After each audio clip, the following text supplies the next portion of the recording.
যুক্তরাষ্ট্রের রণতরীর দিকেই কি ছুটবে ইরানের নৌবাহিনী? হরমুজ প্রণালীর কি সত্যি নিয়ন্ত্রণ নিয়েছে ইরান? সৌদি আরবের সাথে গোপন কোনো পরিকল্পনা কি করছে ইরান? যুক্তরাষ্ট্রের উদ্দেশ্যে ইরানের নৌবাহিনীর পরিষ্কার বার্তা, মার্কিন রণতরী প্রসঙ্গে সকল ধরনের গোয়েন্দা তথ্য পেয়েছে তেহরান। তাহলে কি যুক্তরাষ্ট্রের বিরুদ্ধে ইরানই শুরু করবে হামলা? মধ্যপ্রাচ্যে থাকা মার্কিন সামরিক ঘাঁটিগুলোর বিরুদ্ধে আবারও হুমকি কেন দিল ইরান? প্রশ্ন হলো, সৌদি আরবের যুবরাজ মোহাম্মদ বিন সালমানের সাথে কি আলোচনা করলেন ইরানের প্রেসিডেন্ট?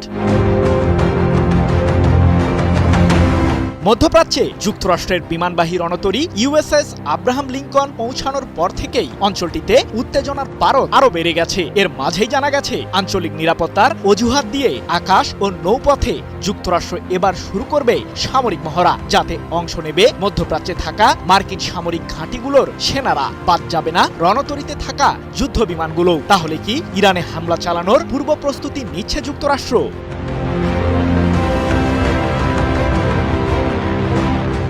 সম্প্রতি ভেনেজুয়েলার প্রেসিডেন্ট নিকোলাস মাদুরোকে সস্ত্রীক আটকের আগে যুক্তরাষ্ট্রের সামরিক বাহিনী ক্যারিবীয় অঞ্চলে বেশ কিছু মহড়ায় অংশ নিয়েছিল, যার মাধ্যমে তারা মূলত প্রশিক্ষণ নেয় যে ঠিক কোন প্রক্রিয়ায় মাদুরোকে তুলে আনবে মার্কিন বাহিনী। এমনকি ভেনেজুয়েলার প্রেসিডেন্টের বাসভবনের আকারেই একটি ডামি সেট তৈরি করে মার্কিন সামরিক বাহিনী, যেখানে তারা সেই প্রশিক্ষণগুলো নেয়। প্রশ্ন হলো, সেই ঘটনার সাথে ইরানের সম্পর্ক কোথায়?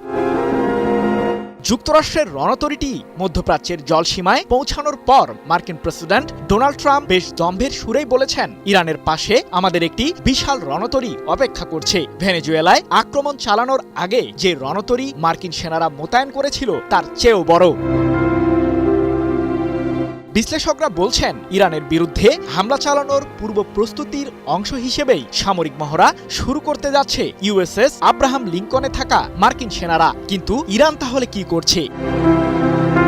সংযুক্ত আরব আমিরাত, কাতার ও জর্ডান সহ মধ্যপ্রাচ্যের বেশ কয়েকটি দেশে রয়েছে যুক্তরাষ্ট্রের সামরিক ঘাঁটি, আর সেগুলো ব্যবহার করে ইরানের বিরুদ্ধে যাতে মার্কিন বাহিনী হামলা না চালায় সে সম্পর্কে হুঁশিয়ারি দিয়েছে ইরানের নৌবাহিনী। এ প্রসঙ্গে ইরানের সর্বোচ্চ প্রতিরক্ষা বাহিনী আইআরজিসির নৌ শাখার শীর্ষ কর্মকর্তা মোহাম্মদ আকবর জাদে বলেছেন, আমরা পারস্য উপসাগরীয় অঞ্চলের সকল গোয়েন্দা তথ্য প্রতিনিয়তই পাচ্ছি। হরমুজ প্রণালীর উপর আমাদের বাহিনীর পূর্ণ নিয়ন্ত্রণ রয়েছে। যদি প্রতিবেশী দেশগুলোর ভূখণ্ড ব্যবহার করে ইরানের বিরুদ্ধে যুক্তরাষ্ট্র হামলা চালায়, তাহলে সবাইকে শত্রু হিসেবেই গণ্য করব আমরা। ২৮ জানুয়ারি এক প্রতিবেদনে বিষয়টি নিশ্চিত করেছে যুক্তরাজ্য ভিত্তিক সংবাদ মাধ্যম ইরান ইন্টারন্যাশনাল।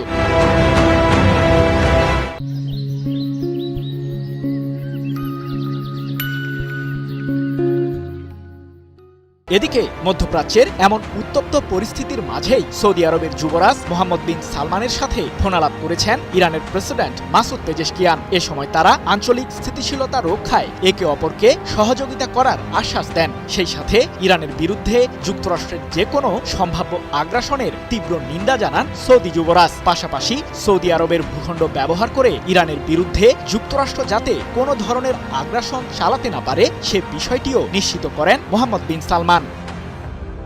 সৃজন মাহমুদ, নিউজ 24।